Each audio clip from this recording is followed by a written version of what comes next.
Au nom du Père, et du Saint-Esprit. Amen. Vous voyez combien l'évangile est fait pour nous. C'est vraiment c'est-à-dire que l'évangile, c'est du sur-mesure.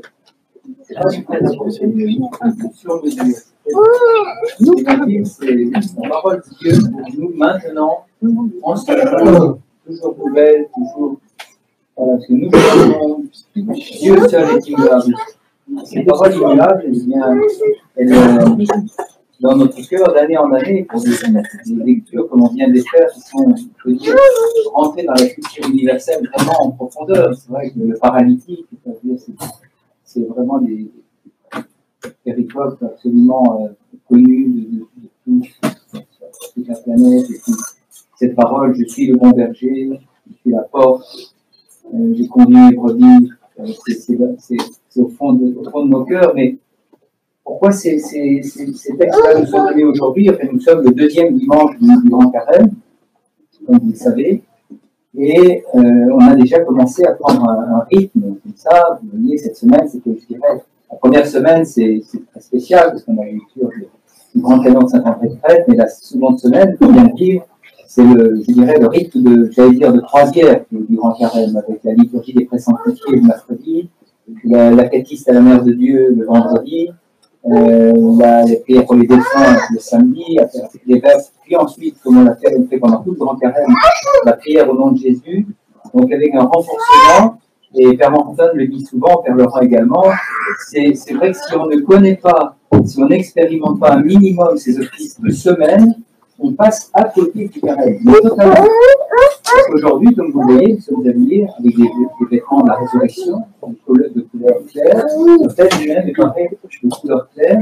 Nous célébrons la résurrection. Et donc, le carême, on est hors carême pendant le samedi et le dimanche. D'ailleurs, on prend le 8 et du 20, c'est aussi beaucoup plus festif. Voilà. Et en ce jour, donc, cette ces deux véritables évangéliques, c'est très intéressant parce qu'elles sont faites l'une pour l'autre. Alors que, vous voyez, c'est vraiment qu'on lit deux évangiles, mais pourquoi on lit ce deuxième morceau d'évangile? C'est pour la fête de Saint Grégoire Palamas. Et Saint Grégoire Palamas, que vous savez peut-être, un grand saint du XIVe siècle, début du XIVe siècle. C'est tout juste la Renaissance, c'est juste à ces périodes très troubles de l'invasion totale de l'Empire byzantin par les Turcs, ce chamboulement énorme à la Renaissance italienne, la Renaissance au siècle des Lumières, et c'est un grand changement. Et à ce moment-là, Dieu donne comme ça des saints éclairés, des saints qui nous conduisent, qui sont les lumières, comme c'était chanté dans son propère, les lumières pour l'orthodoxie, les guides de la vraie foi. Et qu'est-ce que dit Saint Grégoire Palamas? Il ne dit pas grand-chose, il dit surtout c'est quelqu'un qui prie, c'est quelqu'un qui a eu l'expérience de la prière comme beaucoup d'autres saints avant lui, mais de manière peut-être plus intense, et surtout qui a parlé, en faisant en particulier un commentaire sur la transfiguration de notre Seigneur Jésus-Christ, et en expérimentant, c'est pas ce sont des idées, etc. C'est l'expérimentation vraiment dans leur vie, en passant leur vie, j'allais dire en perdant leur vie, en donnant toute leur vie pour la prière du nom. Se confier dans le nom du Seigneur en permanence, prie sans cesse, comme le dit le poète de Panthéon, prie sans cesse. Ils l'ont expérimenté et Saint Palamas, c'est des écrits extraordinaires sur la lumière incréée, c'est-à-dire que Dieu est incommunicable, inconnaissable, parce qu'il n'est pas dans son essence, mais par ses énergies, par ses manifestations, et notamment, on le voit à la transfiguration, les trois apôtres, Pierre, Jacques et Jean, le voient transfiguré, mais pas seulement le Christ, mais ses vêtements. Le monde autour de lui, il transfigure le monde, c'est-à-dire que ces énergies, c'est pas une métaphore de dire qu'on cherche la lumière, on dit c'est une belle prière avant de lire l'évangile, faire resplendir la lumière de la connaissance de ta divinité, faire resplendir cette lumière qu'on demande dans la prière, qui peut être l'unique, la seule chose qu'on demande à Dieu, c'est la lumière. Pourquoi est-ce qu'on la demande? Parce que, vous voyez, ce qui est extraordinaire, c'est que c'est pas seulement notre âme qui illumine, pas seulement notre esprit, pas seulement notre intelligence, mais c'est notre corps corporellement. C'est pour ça qu'on ne brûle pas les défunts. Le corps est sanctifié par au baptême. Ceux qui se préparent au baptême, nous nous préparons tous d'une certaine manière au baptême, puisque nous nous préparons au baptême des larmes, le renouvellement du baptême par la confession des péchés, le repentir. On essaye de gagner pendant ce temps de carême en s'affaiblissant un peu, en jeûnant, quand on peut, en essayant de diminuer pour que lui grandisse dans notre cœur. Eh bien, cette demande qu'on a, c'est aussi parce que notre être tout entier peut être atteint, et non d'une manière métaphorique, mais réellement. Et dans le baptême, on va baptiser bientôt une famille entière, juste après Pâques. Eh bien, c'est pas l'immersion est totale, parce que entre dans la mort pour participer à la résurrection du Christ. Et même par le repentir, ce qui se passe dans cet évangile, c'est bien connu. Donc il n'arrive pas à passer ces 4 hommes qui sont des bons amis. Dit que c'est des bons amis, mais c'est plus que de bons amis. C'est les pères de l'Église disent que ce sont les 4 évangiles. On arrive au pied du Christ en lisant la parole par les 4 évangiles qui nous sont de la Sainte-Écriture. Sans l'évangile, on n'arrive pas au pied du Christ. C'est la lecture quotidienne, la mémorisation, que certains d'entre nous expérimentent quotidiennement, la mémorisation, de mâcher la parole de Dieu, et c'est par cette parole qu'on va venir au pied du Christ et qu'il va, voyant nos bonnes dispositions, parce que le Christ ne fait jamais rien sans notre aval, sans nos dispositions intérieures. Il ne force pas, ou pardon, il ne force rien du tout. Il attend ce moment de synergie, où on collabore à sa divine volonté. Notre volonté s'unisse à sa volonté. Comme en lui-même, la nature humaine, la volonté de la nature humaine est totalement unie avec la volonté de Dieu. Et on se remet entre ses mains, accompagné par l'évangile, à ses pieds pour le voir lui, la parole. Et d'où est-ce qu'on vient? Eh bien, on vient. C'est le Père qui nous a choisi. C'est très beau cette image du toit percé, parce que c'était là les toits percés. On disait, je ne sais pas, de quelle matière, mais en chaque, donc on pouvait facilement. Donc en fait, Dieu, sa créature, nous-mêmes, on descend auprès de la parole, appelé par le Père. Ce que tu m'as donné, ce que tu m'as confié, je n'ai perdu aucun cheveu de ceux que tu m'as confiés, dit le Christ. Et il voit les anges monter et descendre sur lui. Et ça, Étienne aussi, Marc Étienne, il a vu ça, les saints anges monter et descendre du ciel. Donc en fait, nous venons du ciel, appelés par le Père auprès du Christ. Et dans ces périodes où on prie avec tellement d'intensité pour nos malades, pour des personnes qui sont tellement touchées par cette... Et en fait, par notre maladie, chacun d'entre nous, je parle surtout pour moi, notre maladie, ce péché, cet éloignement de Dieu, cet éloignement, cette cécité, cette insensibilité, c'est peut-être ça qui est le plus frappant dans notre cœur, dans mon cœur, c'est l'insensibilité à la lumière, parce qu'elle est toujours là, la lumière.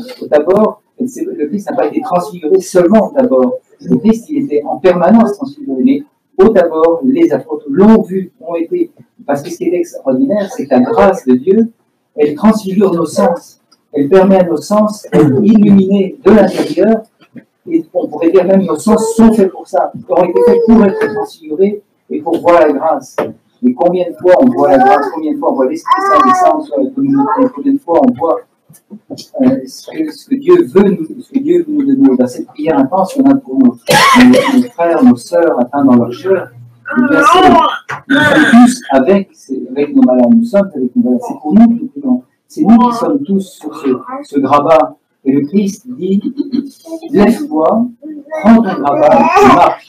Et il ordonne, c'est une commande, c'est une obéissance. Se lever de notre cécité, se lever de notre insensibilité, de notre incroyance, c'est un commandement divin. Et prendre son grabat, c'est d'aller témoigner. C'est-à-dire que comme Dieu accorde une telle guérison, ça n'est en profond que la partie visible de l'iceberg. La partie invisible de l'iceberg, pardonnez-moi cette expression, mais c'est le fond de notre âme, l'intériorité, tout le monde invisible, notre péché dans lequel on se complaît quand même beaucoup, Ce temps de carême est vraiment salutaire, c'est vraiment le printemps de l'âge dans l'Église des Pères, ce moment où on fait justement comme il a fait se faire la période de la Palamas, c'est un supplémentaire, c'est-à-dire aller au bout de ce qu'on peut faire, pas un petit peu comme on fait souvent, on fait un petit peu comme ça, est-ce qu'on peut, on jeûne un peu, on fait un petit peu, c'est pas mal, mais est-ce qu'on peut faire un peu plus justement? Et je voudrais insister sur la présence de la Mère de Dieu, qu'on appelle habitacle de la lumière, habitacle, revêtue entièrement, elle est pleine de l'Esprit Saint, l'enfant, le Christ qui est loin du Père et elle est celle qui, donc si vous voulez, pardonnez-nous d'insister là-dessus, je ne suis pas le seul à le faire ici, mais la prière à Agatiste à la Mère de Dieu vendredi soir, ne montre pas. On peut finalement perdre un peu son temps si on ne priait pas la Mère de Dieu. On perdrait un peu son temps si on ne pas ces belles paroles. Réjouis-toi, Sainte Mère de Dieu, réjouis-toi, car tu es enfanté le Sauveur de nos âmes. Et le Seigneur, c'est intéressant cette réponse entre les deux évangiles, parce que d'un côté, le Seigneur dit je suis la porte, de l'autre côté, il n'y a pas de porte. Et il y en a une, probablement une, mais elle n'est pas accessible. La porte, il dit c'est moi. Et donc, en fait, la porte, elle est au centre de l'Église. Comme vous voyez dans la liturgie, les portes sont au centre de l'Église. Les portes saintes, ce qu'on appelle les portes, qu'on va dire tout à l'heure. C'est normalement le diacre qui dit les portes, fermons les portes. Donc, on ferme les portes, et les portes sont les portes saintes. Les portes, vous avez remarqué, quand il y a une célébration avec avec un évêque, eh bien, les portes restent ouvertes tout le temps de la liturgie. Il est le seul à aller et venir. C'est un prêtre qui est délégué de l'évêque. Eh bien, il y a des moments où on ferme les portes, on les ouvre. Observez bien ces moments-là. Observez bien ces moments de liturgie. C'est pas pour ventiler l'église, c'est pas pour faire joli, c'est pas de l'esthétique liturgie. Ça a un sens profond. Au moment des entrées, pourquoi pendant les litanies. Essayez je ne vais pas décrire la liturgie maintenant, mais essayons d'être attentifs, d'aiguiser nos sens, de les rendre disponibles, d'avoir cette disponibilité dans laquelle Dieu va bien vouloir se montrer par ses énergies, dans notre ouverture de cœur, pour voir ce qui se passe à la liturgie, voir qu'est-ce qui se passe, on invoque l'Esprit Saint, bien sûr, dans l'épiclèse, mais l'épiclèse, toute la liturgie est épiclétique, l'Esprit Saint, on le demande en permanence. Vous avez entendu comme on commence. Roi Céleste, on commence 3 fois, on invoque l'Esprit Saint.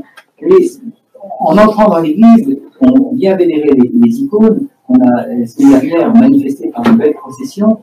Et c'est pas pour rien, cet ordre-là, justement, la vision des icônes. En plus, on se procède, il y a des prières qu'on peut apprendre par cœur, qui sont très courtes. Une prière unique est déjà une épiclèse. Tout geste dans l'église, c'est pour ça que le gestuel, la manière de comportement, la disposition du cœur, alors évidemment, c'est des choses difficiles à décrire parce que c'est avant tout à l'intérieur que ça se passe, comme le repentir, c'est essentiellement dans le cœur. Et la visibilité de la liturgie, cette visibilité, eh bien, elle ne tient qu'à la clairvoyance, le discernement du cœur. On peut demander, supplier, si on s'ennuie à la liturgie, si on suit la liturgie, voilà, on attend le moment suivant. On ne vient pas pour accomplir des devoirs religieux, ça n'a rien à voir. On vient pour recevoir la lumière de celui qui est lumière, qui vient de la lumière. Lumière, vrai Dieu de vrai Dieu. Lumière, vrai Dieu de vrai Dieu. Donc révisons aussi notre credo. Révisons, comme disait ma grand-mère, est-ce que tu sais mon je crois en Dieu? Ah, mais je ne savais pas mon je crois en Dieu. Et sans ma grand-mère, je ne dirai pas la foi. Révisons notre je crois en Dieu credo. Qu'est-ce que je dis? Disons chacune des prières comme les catéchumènes qui se préparent à le dire, le parrain va le dire pour l'enfant, et baptiser les adultes aussi, et bien, que ce soit notre chemin à nous de réviser ce credo et de voir combien il est la porte, c'est lui le bon berger, et il peut, très souvent on entend des paroles comme ça, oui, on est tous frères, toutes les religions, tout ça, on a même des mots comme les églises, etc. On confesse une seule église, une sainte et catholique et apostolique, une seule église. Et le Christ sait qu'un jour vient, la parousie viendra, le second avènement, il réunira tous les peuples. justement, tout ce temps qu'on vit dans le carême, c'est un peu méditant, c'est très très court le carême. C'est 40 heures jours, 40-50 jours. C'est presque ridicule à l'échelle de l'année. Mais ces 40 jours nous préparent au grand carême que vivent nos défunts. On célébrait le office des défunts. Venez, soyez présents dans les offices des défunts. Venez apporter les noms des défunts. C'est tellement important. Nos défunts, les odeurs, les encens, ils ont besoin de nous, ils ont besoin de notre prière, ils ont besoin de l'illumination de notre prière. Mais nous, on a besoin d'eux. Parce que certains défunts, certains de nos bons défunts, de bienheureuse mémoire, c'est pour nous combien de saints ne sont pas encore découverts, comme cette femme de nouvelle apparue. Combien de saints sont encore cachés et ne sont pas dans les synaxaires? Combien parmi nos défunts nous portent, sachant que nous sommes portés par tous ceux pour lesquels on prie et qui ont vous voyez, c'est une très très grande richesse. Préparons-nous comme si on allait rentrer de nouveau dans l'eau du baptême. Préparons-nous avec les catéchumènes, qui sont nombreux en ce moment. Préparons-nous, soyons vigilants, essayons de mettre notre cœur au diapason de la volonté de Dieu pour nous. Vous savez que le chef de chœur, il frappe un petit en métal comme ça, pour que tout le monde chante avec la même note d'un seul cœur, chantons d'un seul cœur. Et bien que ce cœur, que cette musique des angéliques soit bien accordée entre nous, bien sûr, on peut prier dans sa chambre, bien sûr, on prie, on le fait, on prie aussi à la maison, mais qu'est-ce qui remplace la participation au Christ? Rien du tout, surtout pendant ces semaines de carême qui sont très riches en semaines totalement différentes. Ne laissez pas le carême, ne laissons pas le carême, je me parle à moi-même, ne laissons pas le carême sans participer, sans communier à la divine liturgie des saints présanctifiés. Ça, c'est le carême, ça c'est vraiment. Si on ne connaît pas ça, et puis vous avez des petites feuilles à l'entrée, parce que Père Montoya a demandé, parce que je rappelle, parce qu'il a demandé qu'on lise un chapitre de l'Évangile chaque jour, et vous avez, on le lit dans le cadre d'un tout petit office qui est très beau, et dont vous avez des papiers à l'entrée, prenez-le, servez-vous, emportez-le à la maison et lisez l'Évangile avec justement l'invocation de l'Esprit Saint, l'épiclèse, pour que pas seulement lire comme un livre comme un autre, mais un livre qui nous lit, qui lit notre cœur et qui nous illumine. À Dieu soit la gloire.